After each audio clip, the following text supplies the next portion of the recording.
Assalamu alaikum. Welcome to the Life Show with Musart. Today I am joined with Shafaqat Khan, who is a naturopathic herbalist who believes in natural treatment using various different herbs. You must have heard of that. So I feel he has never been to the GP. Let's ask him. Assalamu alaikum. Thank you so much for coming all the way down today. I have always been a big fan of natural herbs and food and stuff like that. So can you explain more what a naturopathic herbalist is? Well, there's distinct difference between a medical herbalist and a naturopathic herbalist. A medical herbalist, which is fantastic still, as opposed to dealing with pharmaceutical drugs that use herbs, more of a symptomatic approach. So someone's got pain, they'll use analgesic herbs to stop the pain without so many side effects. Like paracetamol will block the nerves, so reduce the pain, but after, when the paracetamol stops working, you'll break down into different components, put a little bit of a burden to the liver. Okay. Well, at least a medical herbalist will use simple herbs, and which will break down naturally because they're made from obvious plant, made from clay, as we are. So there's not much of a detox, not much of a burden for the liver and kidneys to break down. Isn't that slower treatment that well, way? it depends on the individual, what dose is prescribed. But yes, it's not immediate impact, but it is a safer impact, and you always can have higher dose. Now, a naturopathic herbalist, as myself, is a little bit further investigation required, because I need to work out why and how that particular ailment symptom arises. So it depends on the training. You can use different modalities. You can use a pulse analysis. Okay. You can look at the tongue, you can look at the eyes. I'll explain further, going back to the pulse, which I use. There's a Chinese pulse, there's a Ayurvedic pulse, and there's a Western pulse. Because I'm, alhamdulillah, trained in Ayurvedic medicine, traditional Chinese medicine, and Western herbology. And I've done prophetic medicine. I choose the Chinese pulse because it's a lot more accurate. Really? Yes, because with Chinese pulse, just the left hand alone, the left wrist, there's the heart, liver, and kidney, and the right wrist, the lungs, spleen, kidney, yang. Then you've got the surface pulse, the middle pulse, and the deep pulse. So that's 369, 369, 18 different readings, and we calibrate the difference between each one, whether it's froggy, whether it's thin, whether it's slippery, to find out imbalances internally. Wow. So that's one. So that gives me an idea what's happening organ-wise. Then I look at the tongue. Yes, I spend most of the day looking at people's tongues. That must be annoying. I've seen thousands. Okay. Now, the tongue is an extension of the gut. The same. It's actually very much the very same structure. So I look at the tongue, shows how much absorption is happening, how the gut is working. Now, the coating of the tongue actually tells me how the liver is working. So that gives me a good indication of the digestive issues, or anything, how the body's really coping with the ingestion, how the nutrients actually reach in the body. Last, which is my favorite, I'll take a picture of the eye. I use the iris camera to take a picture of the iris, which is the colored part of the eye. In the eye, there's thousands of nerve endings. Wow. Different parts of the eye represent different parts of the body. So I look at the heart, liver, kidney, the nerves. Through the eyes. Through the eye. Alhamdulillah, when patients come to see me, they don't tell me what's wrong with them.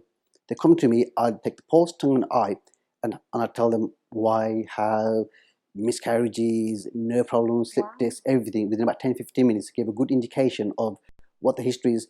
The reason I do that gives them, makes them a bit more compliant, because I do have like strong dietary advice, and they won't probably listen to that. They'll be shocked some of the advice I give. So by doing this, gives them like, hold on, this guy knows he's talking about. He knew this. I didn't even tell him, just from the pulse, tongue, and eye. So it gives me some credibility to forward some strong advice, which I hope they adhere to. Because as Hippocrates says, food is the medicine, medicine is thy food. Yeah. So even Allah says that with each illness, we have made a shifa. So like, that He's created the cure, or not the cure, but like the healing. There's a cure for every every disease. So it's already there. So absolutely. So that means we can find all the cures with our foods and everything. It's a matter of finding it, isn't it? Really, obviously, we can even stop it. I'll sort of go back a little bit regarding what naturopathy is. I'll mention for example, someone comes to me with for a headache. Instead of just giving a painkiller, a herbal painkiller, I need to find out what's going on. The two biggest causes of headaches is typically dehydration or muscle tension. Okay, they might just need a glass of water with a bit of pink salt, make the water a bit more usable, more bioavailable, more acceptable to the cells. Because cold water will just line the cells, add the kidneys, 20 minutes later, you're in the toilet. warm water or hot water will actually absorb better, be accepted by the cells better, will actually hydrate you. That cures most headaches. Or it could be the way you slept or muscle tension.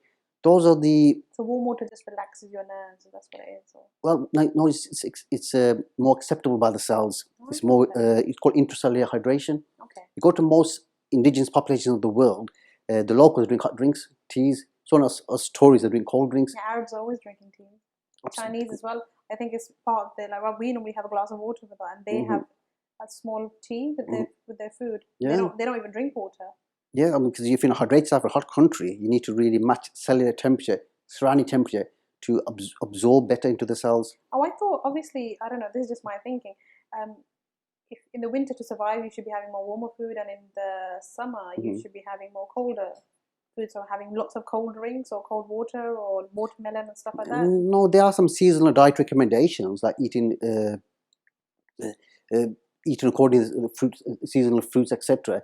But our blood actually goes thicker in the winter, thinner in the summer. Okay, What's so that reason? that's human nature. That's human development. That's how that's how we acclimatize to the surroundings. Oh. So by knowing that fact, I know what herbs or what kind of dietary I could recommend to patients. So if the same patient came to you in different seasons, you'd be giving them separate medicines? That's definitely one aspect. But the main thing is I treat person by constitution. Okay. So one person could be naturally hot. One person could be naturally cold. So I wouldn't give a hot remedy to a hot person because it will aggravate. I'll give them something to douse or dampen that condition. For a cold person, I'll give something heating.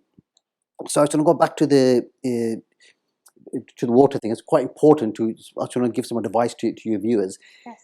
I see a lot of patients with bloating, indigestion, colitis, diarrhea, constipation, Crohn's disease, so forth.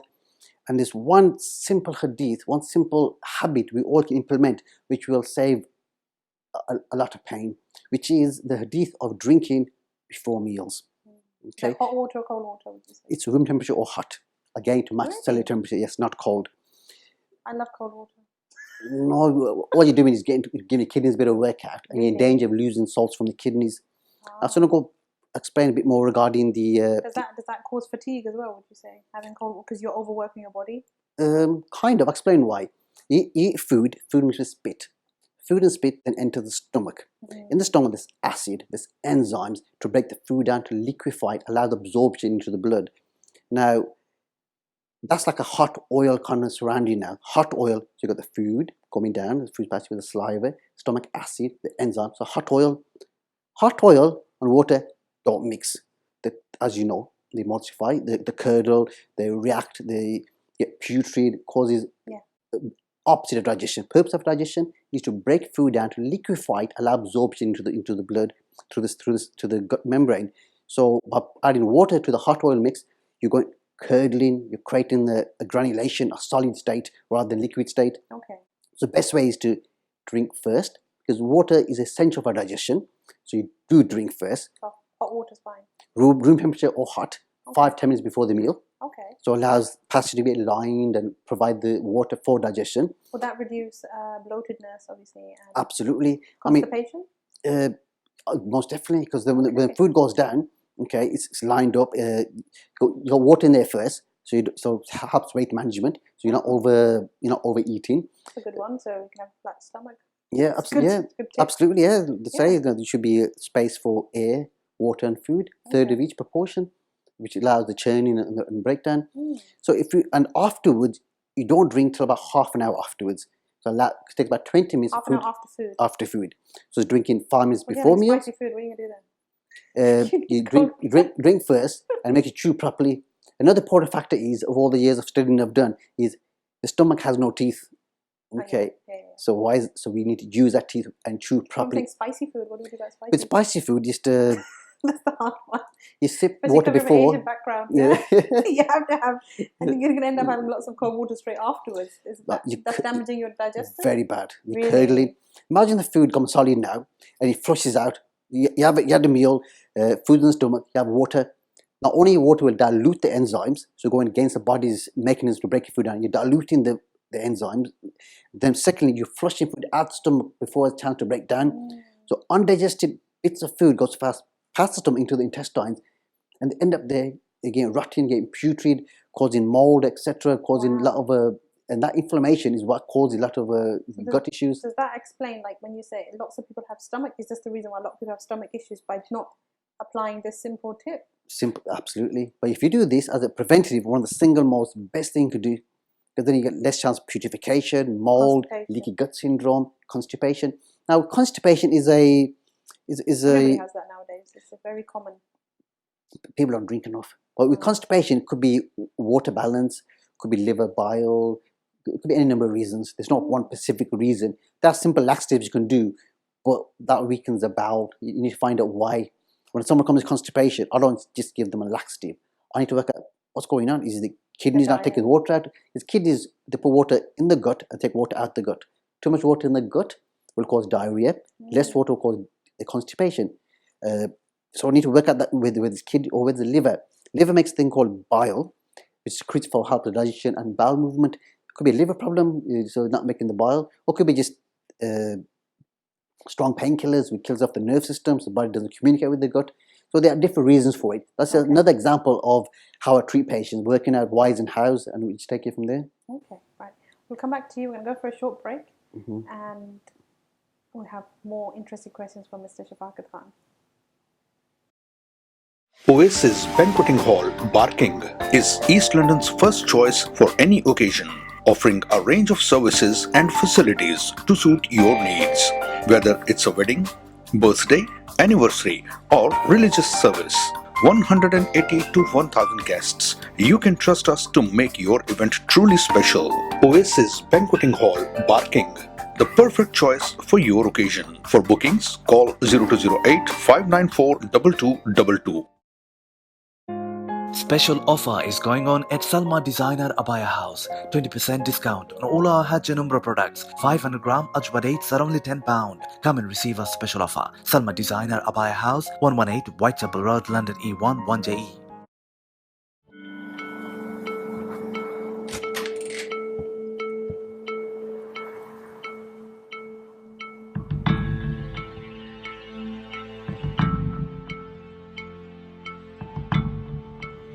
Mom, isn't Dad come back home? When a marriage breaks down, children suffer the most. If you are in this situation, we are here to help. For Child and Family Matters, Kingdom Solicitors.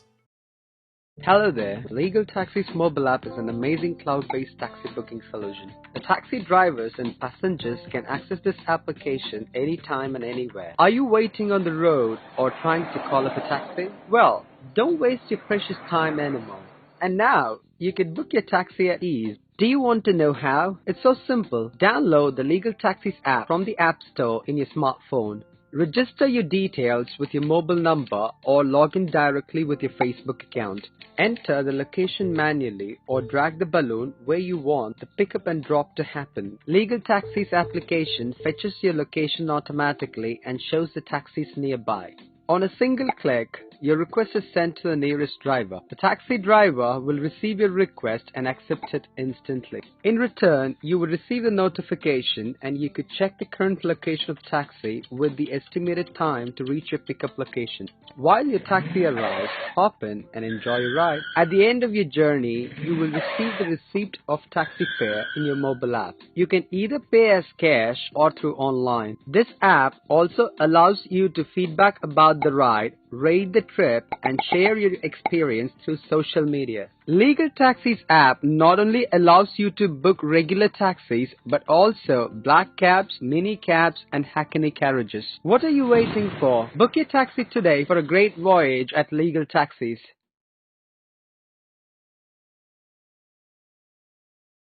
Welcome back. I feel bad now. I've had cold water. So talking more about water. So say if it's really, really hot and you're in Pakistan or hot countries and you drink loads of cold water on an empty stomach, is that fine? Be honest. To really want to hydrate yourself, okay, cold drinks make you feel comfortable, it's fine. Okay, to cool the temperature down, excellent. But for hydration, for intracellular hydration, you need to drink room temperature or hot. You need to match the environment. Imagine the blood cells and tissue cells, and if they are hot and cold water comes, the receptors entering the cells will be blocked. It won't be accepting it. So if there's a cold draft outside, we close the door. If it's a warm draft, we open the door to allow the draft coming, kind of match it. So by matching the water to the cells, this helps intracellular hydration. Really, correct hydration is important. So let's touch more base on about what about heart disease and stuff like that? What things would you recommend? That is a very interesting question, because heart disease there's a lot of myths around heart disease. It's a common disease as well. Very common, because heart disease covers for anything from angina, palpitations. People get bypasses as well. The blocked arteries, so Yeah. forth. I'll explain what the cause of all this is. From the thousands of patients I've seen over the last 10 years, finding common denominators, what's a common kind of a links between each patient and what's going on. From a lot of research, and the actual cause of heart disease is inflammation. Oh, inflammation of what? Inflammation of the blood vessels from, this is the most critical part I want everybody to listen to, from white sugar and white salt. Oh, white sugar and white salt. White sugar and white salt. Is that even white flour as well then? Kind of, but most like breads and white breads and stuff like that. That's more digestive kind of concerns. Okay. But for heart disease, white sugar, white salt, they're bleached. Okay, they are not naturally white. They go through a process, and the bleaching ends up with the small granules, small compounds, which are very sharp. As they pass through blood vessel, they cause abrasion, like a sandpaper effect. They scratch the internal membranes. Oh my God! This internal scratching, by the way, sea salt, rock salt, Himalayan crystal salt, they dissolve completely. Because they're natural. They're natural and unrefined. But remind me to explain a bit more about the salt, yes, the water please. thing. Yes. But anyway, the abrasion, the sandpaper effect, the scratching of the internal membranes and the internal blood vessels, obviously cause damage and will cause poor circulation. But what does the body do in response to that? It makes cholesterol. Liver is signaled, so releases extra cholesterol. Liver comes mostly from cholesterol comes from liver produce, not from so much from diet. Diet is about 10-15%. White sugar and white salts. White salts. So even the small table salts are not good for you. Table salt, cooking salt, get rid of it. You do not want it. Really? You want to use Himalayan crystal salt, sea salt, or rock salt. Now, the abrasion, the body does a healing mechanism, a repair mechanism by making cholesterol, which aligns it, causes the internal plaster, allow the healing. So yes, the plaster will take up space, and the confinement of the blood vessel will narrow it. So heart to pump in a more confined area, which does raise blood pressure. Yes, it does. So when we take cholesterol tablets, that will get rid of the cholesterol, but the problem's still there. The inflammation is still there, and so instead of get rid of the fish, we might get rid of the net, so to speak. So the best way is to avoid the white sugar, white salt, not to cause abrasion in the first place. Wow. So that's what causes heart disease, the main cause. Yes, it's reason. Huge. Yes, the so white is that salt. The first thing you told me? You have patients like that. You tell them, please, first of all, just take this out of your life. I try to educate most of my patients as a preventative measure. I mean, because it's better education, quick diet education. Because with regards to going back to the salt, salt is important for us. People have blood pressure, they're avoiding salt, but we are almost 70% water. The water in the body is alive. The salt helps it conduct, it becomes an electrolyte, helps communication. So salt is very important for us. There's one branch of medicine called tissue salts, where you cure all illnesses, all diseases by salt balances. That's how important salt is. Cell communication is very important. Wow. So don't stop the salt, change the salt. Unrefined salts like sea salt, rock salt, Himalayan crystal salt, which is my favorite, got 84 different minerals, really helps the kidney function as well.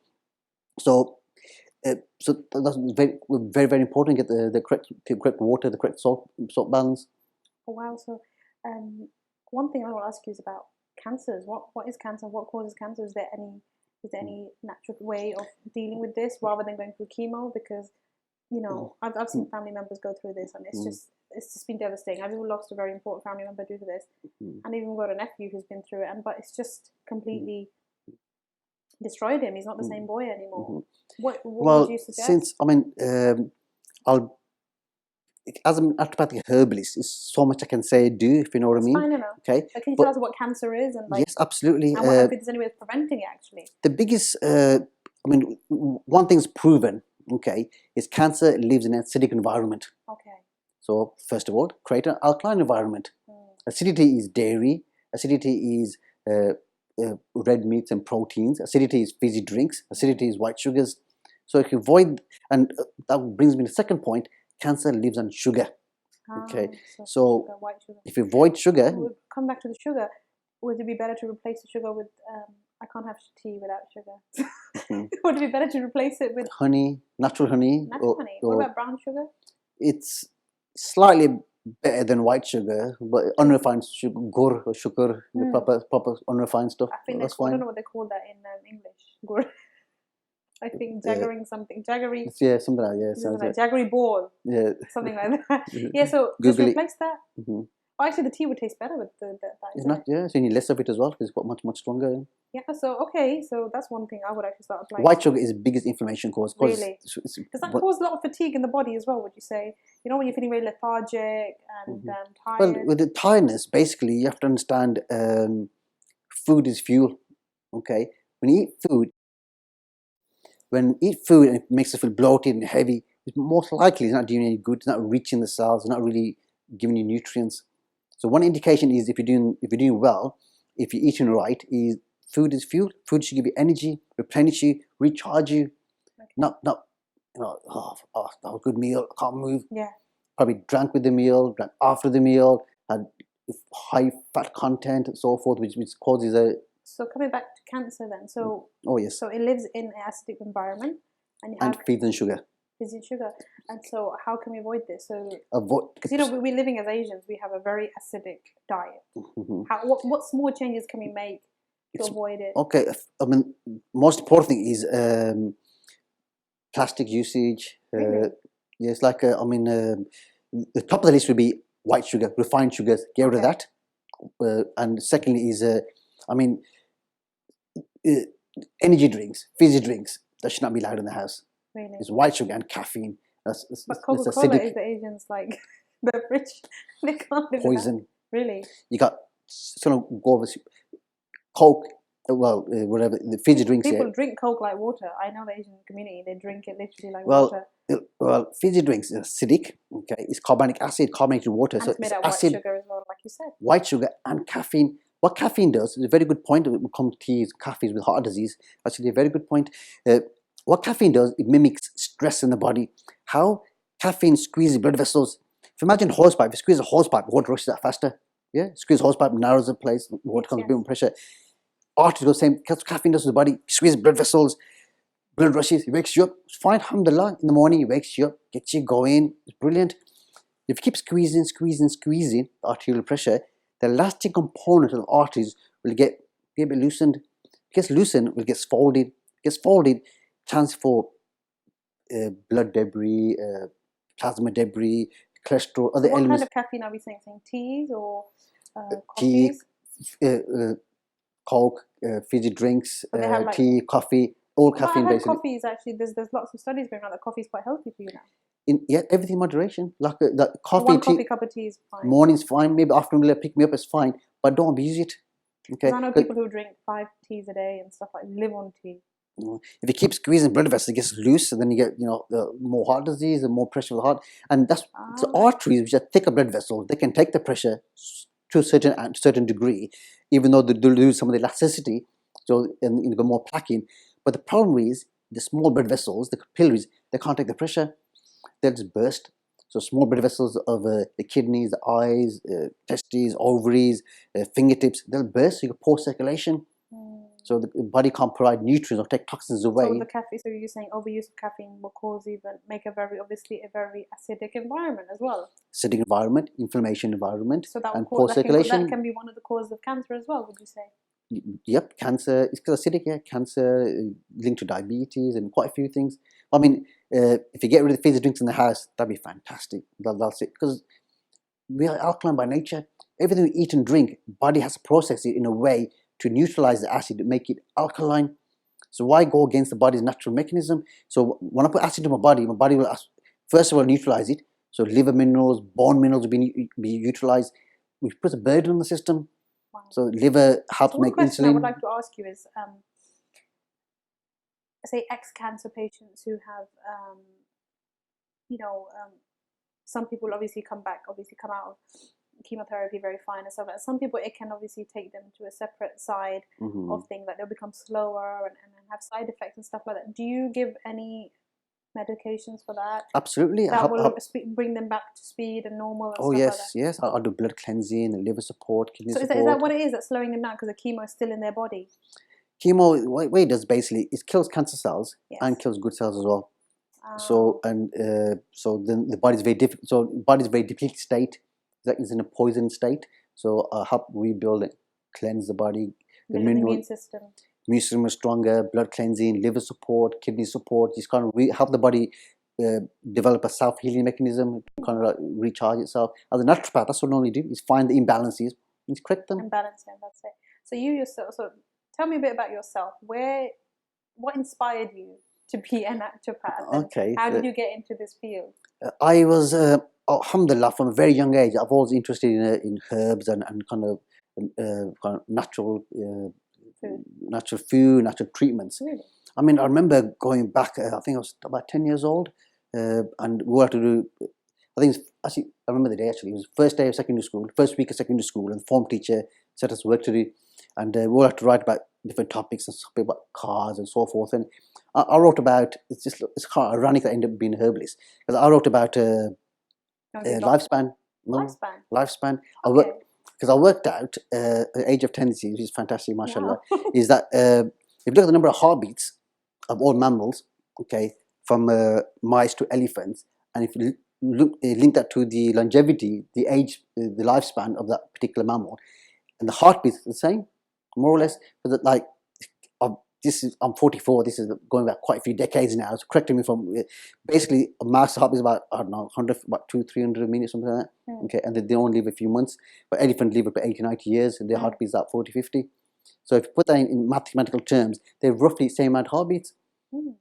So the more heartbeats you have, so in a nutshell, we have a finite number of heartbeats.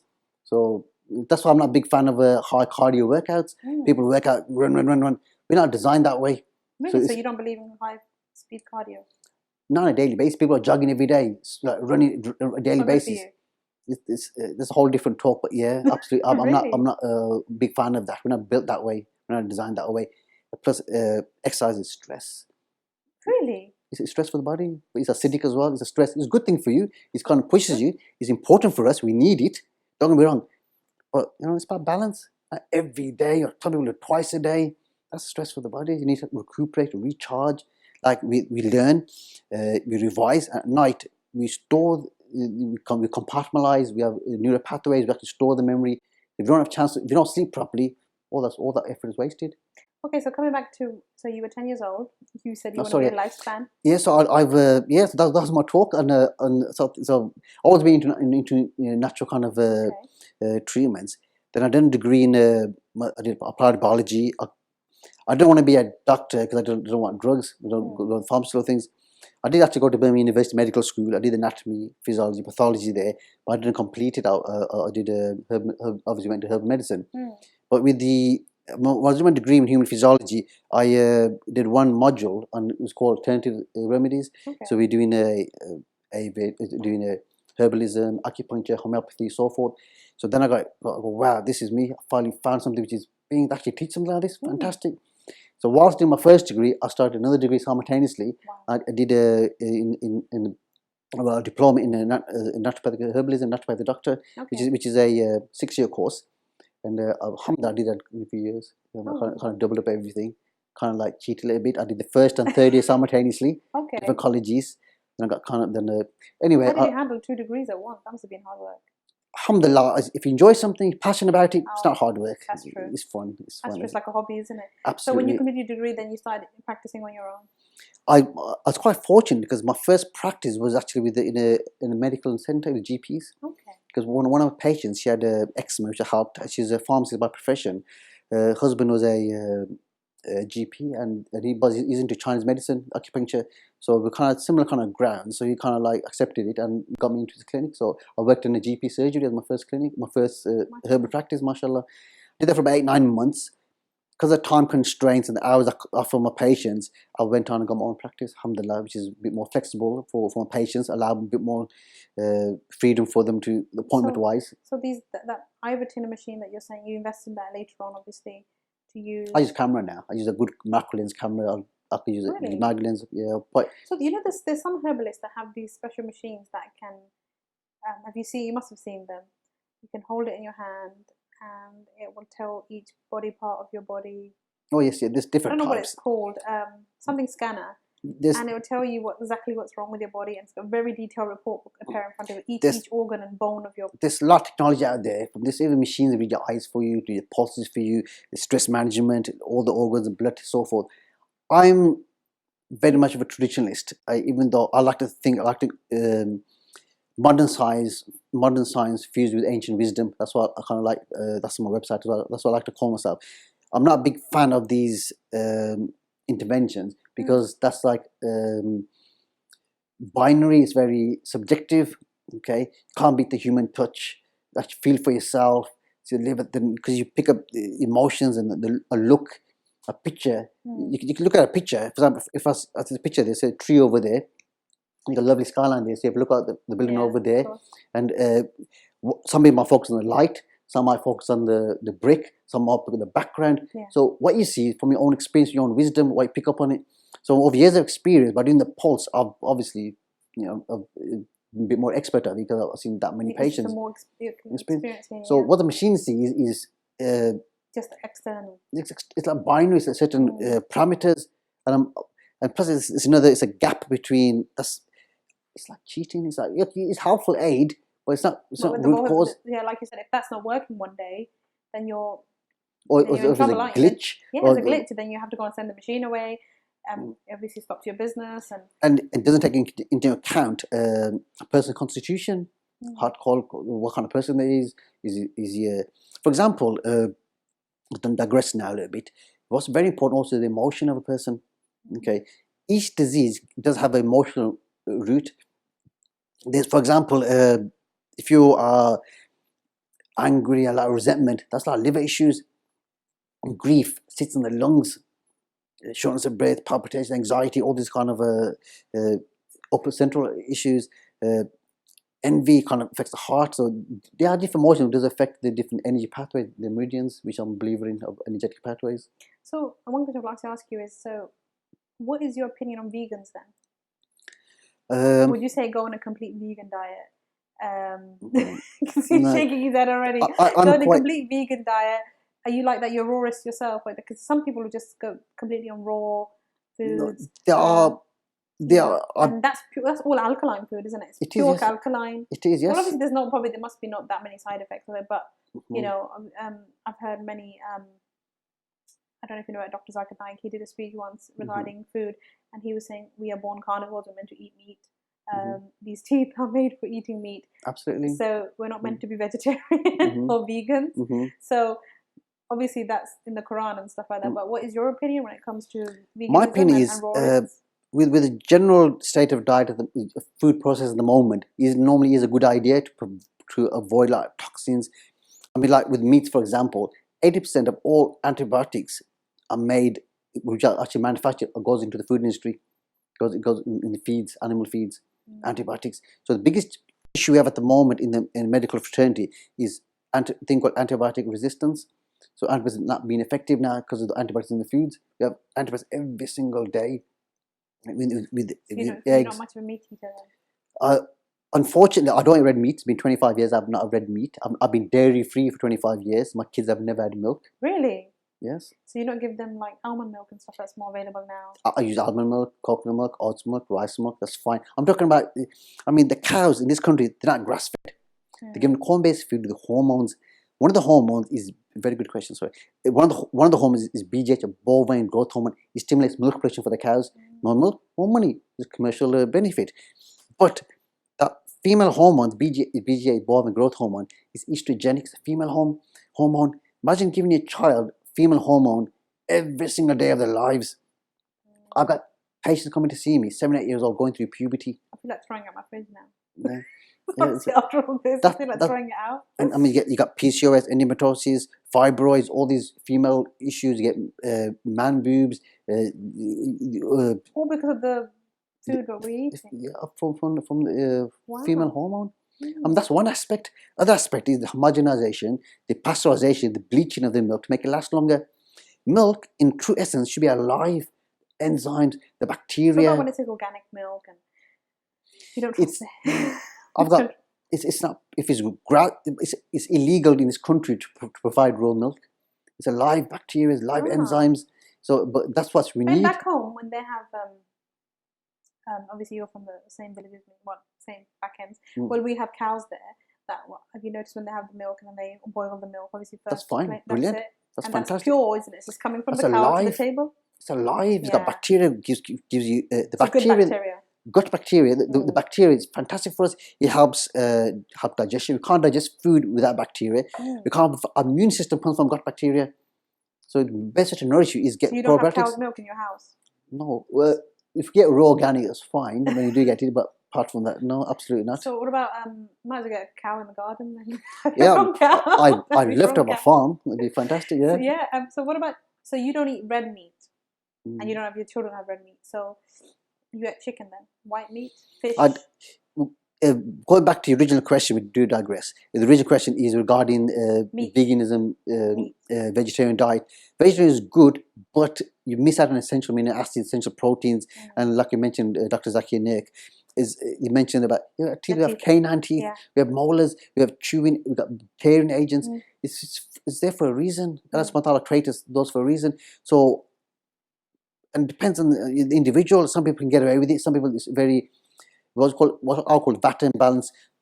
Unrefined, basically raw food is light, it's airy, it's uplifting, high chance of nervous dispositions, anxiety, depression, this kind of upward, like a mental kind of upward. You need grounding.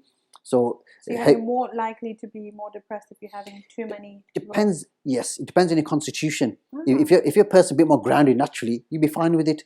But if you're light and airy, or do too many things and not finish much, if you have a vegan diet, then you'd be more likely to fall into the pitfalls of anxiety. That's why some people, when they have a sudden change, they get very angry and they can't handle the change and they're missing their food so much because the body is missing those nutrients. Yeah, absolutely, yeah. Okay. So best go raw organic much as you can, really. Okay, so you just eat, what do you eat? Fish?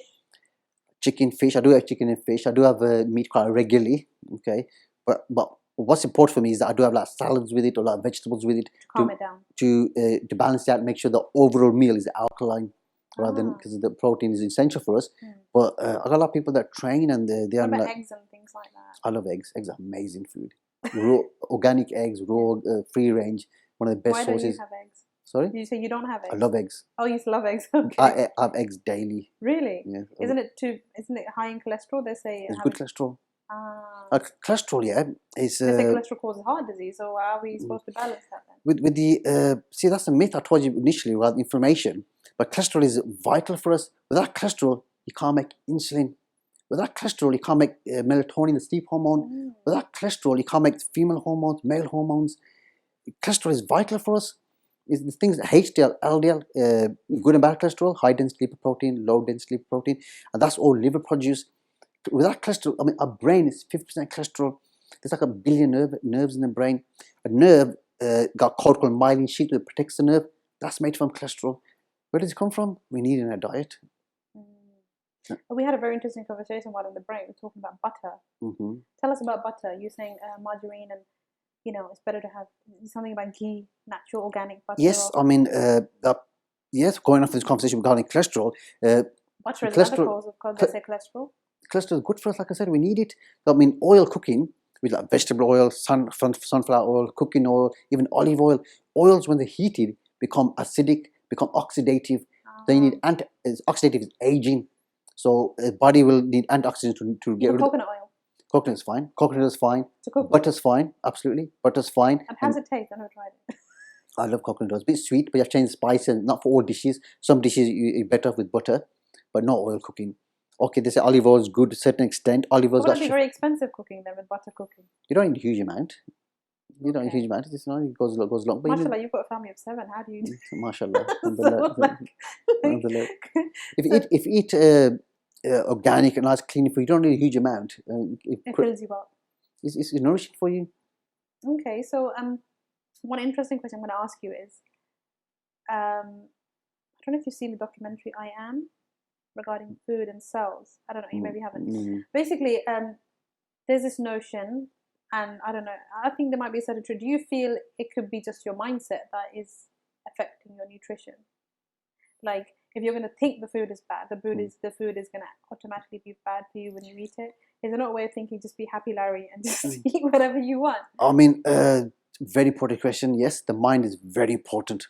Okay, if you believe you're not gonna get well, but no matter whatever herbs diet you give, they won't get well. The negative mindset is very damaging. When certain medical fraternities put a time, date, or say certain things, it puts a very negative energy to the person. The biggest thing is always have hope, positivity. Inshallah, of course, we'll sort it out. We'll create the positive vibe, make it an action, make it take responsibility, and turn around. Yes, mind is very important. And food-wise, you can have bad food, but if you create positive energy, flows nicely, it will be less damaging. Yeah, because you know, like you were Paul McKenna. Yeah. He did this book of I Can Make You Thin about losing weight and stuff like that, and that's what he lives by. A lot of mindset people do. He says you can literally eat whatever you want, anything, as long as it's in moderation, and it will not affect your, because the amount nowadays, many people are having problems with, like you said, heart disease, and obviously I think overweight is the most biggest problem, obesity. So if you're thinking I can eat whatever, and obviously, and he also mentioned as well chewing 34 times before eating, which is from the Sunnah of Prophet. So, but it's all in the mind. So isn't it all like you thinking, for example, if I see a chocolate and I say, if I eat this, it's gonna make me fat. Isn't that gonna automatically send those neurons to my body and make me fat, rather than me thinking I can eat this and I'm fine? It's about it's a good point, but like veganism, it's like you can't go to extremes. It is something which is important. The mindset is very, very important, but it's about moderation. I'd cheat meal to prevent cravings. It's fine a little bit, but in moderation. But no, I don't believe in the fact that you can change your mindset and eat whatever you want and stay thin. Very valid point. It's very important to have a good mindset, but it's to a certain extent. Okay, we'll be right back. We're going to go for a very short break and have some more interesting questions to ask Mr. Shafaqat Khan. Thank you for watching. Oasis Banqueting Hall, Barking, is East London's first choice for any occasion, offering a range of services and facilities to suit your needs. Whether it's a wedding, birthday, anniversary, or religious service, 180 to 1000 guests, you can trust us to make your event truly special. Oasis Banqueting Hall, Barking, the perfect choice for your occasion. For bookings, call 0208 594 2222. Special offer is going on at Salma Designer Abaya House. 20% discount on all our Hajj and Umrah products. 500 gram ajwa dates are only £10. Come and receive our special offer. Salma Designer Abaya House, 118 Whitechapel Road, London E1 1JE.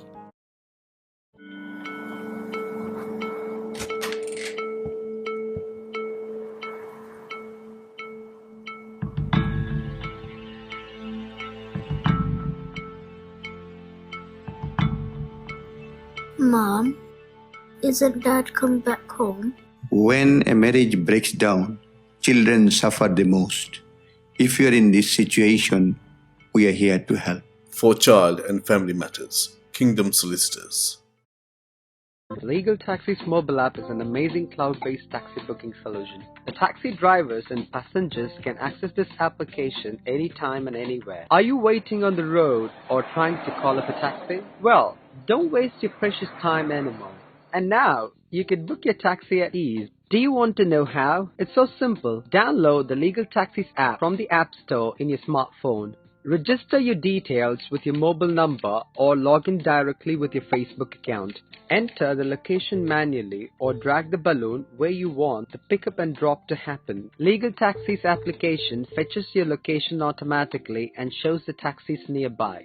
On a single click, your request is sent to the nearest driver. The taxi driver will receive your request and accept it instantly. In return, you will receive a notification and you could check the current location of the taxi with the estimated time to reach your pickup location. While your taxi arrives, hop in and enjoy your ride. At the end of your journey, you will receive the receipt of taxi fare in your mobile app. You can either pay as cash or through online. This app also allows you to feedback about the ride, rate the trip, and share your experience through social media. Legal Taxis app not only allows you to book regular taxis, but also black cabs, mini cabs, and Hackney carriages. What are you waiting for? Book your taxi today for a great voyage at Legal Taxis.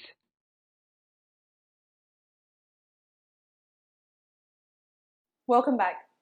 We've been having some very interesting conversations while we're on the break. So oils, right? You're saying, by the way, I think everybody says all the people that you're reading online, olive oil is actually for cooking and stuff like that. Mr. Shafaqat Khan is saying it's not.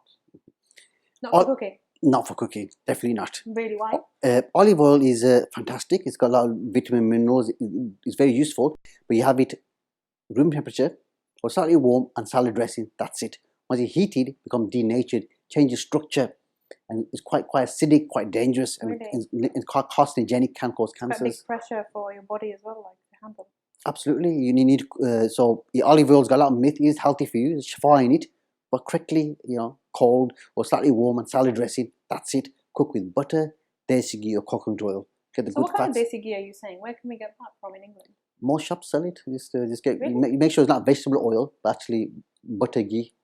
Wow. Not better ghee or these companies try to use. I was just on a page, this okay? It said better ghee. Oh, no, you're butter ghee.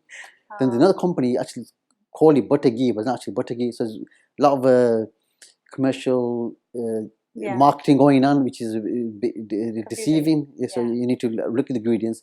But you can buy. We use Kerrygold Irish butter, which is grass-fed cows, which is sufficient, or coconut oil, cold pressed virgin organic coconut oil, which is readily available. So you mentioned earlier, and I forgot to catch out Mr. Shafaqat Khan for this, about exercise, right? You're saying exercise is not good for the body. It is good for you in no, moderation. but obviously not every day. So doing half an hour cardio is not very good for you, like speedy cardio, if you want to burn fat.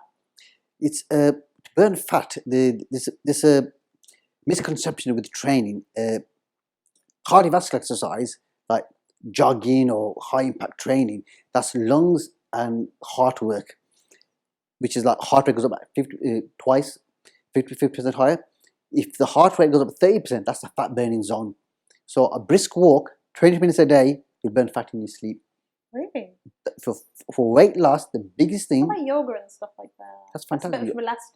That's relaxing, sorry. Exercise. It's elastic as well. It's relaxing. It's symmetry. It aligns the chakra points. It helps energy meridians, helps blockages. So you know about chakra points as well. So absolutely. So do you align? So with your patients, you help them to align their chakra points as well. Do you think the chakras are out of order? They can. I mean, that's energy flows, but I try to keep my my practice a lot more in the medical fraternity. I try to use more. I use herbs and the diet recommendations, but I do, of course, they do exist. There's meridian points. There's 40 meridians in Chinese medicine. There's the chakra points, the crown chakra.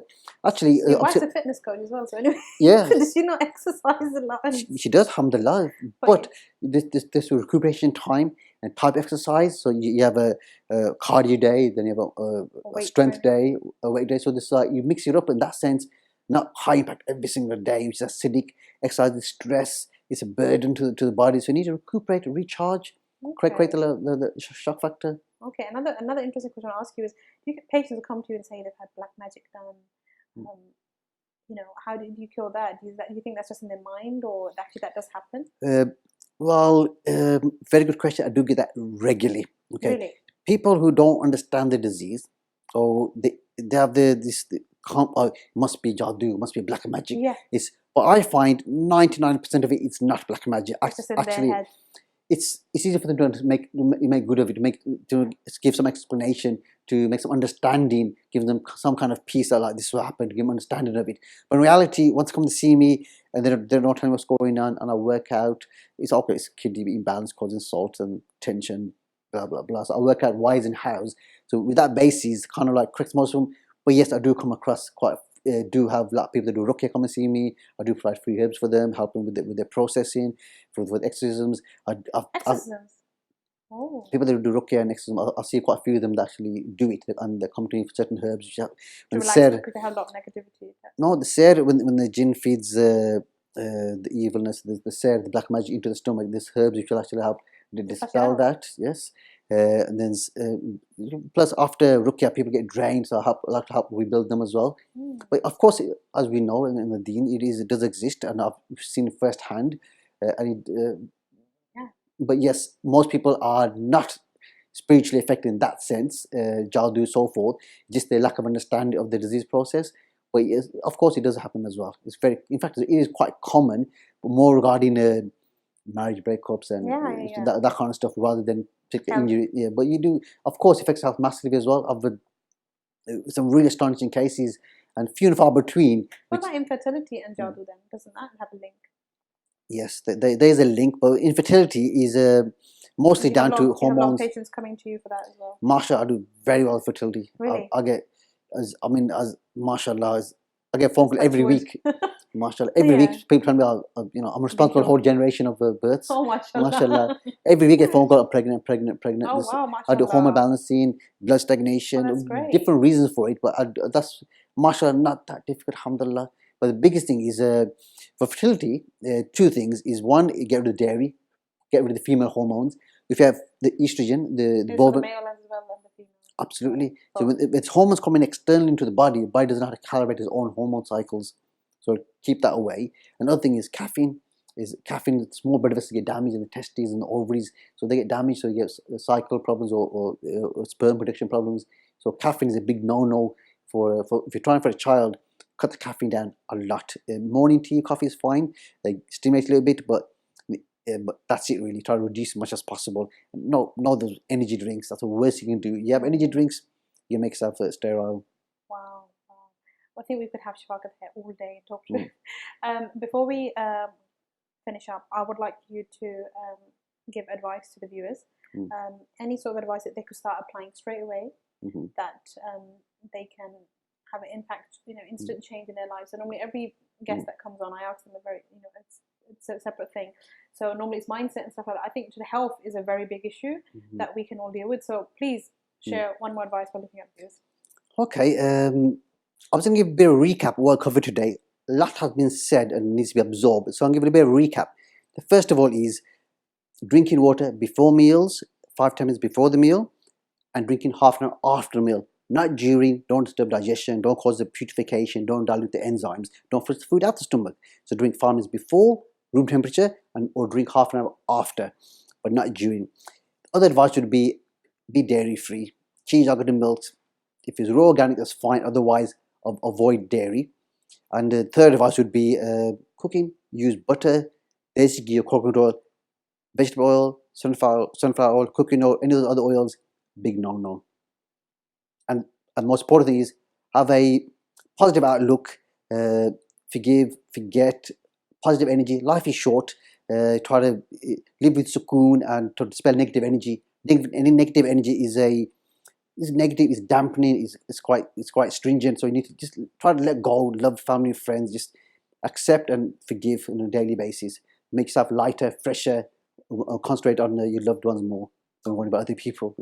Oh, thank you. Such beautiful advice from Shafaqat Khan. We had a wonderful time interviewing him, and please stay tuned for the next interview. And thank you so much for listening.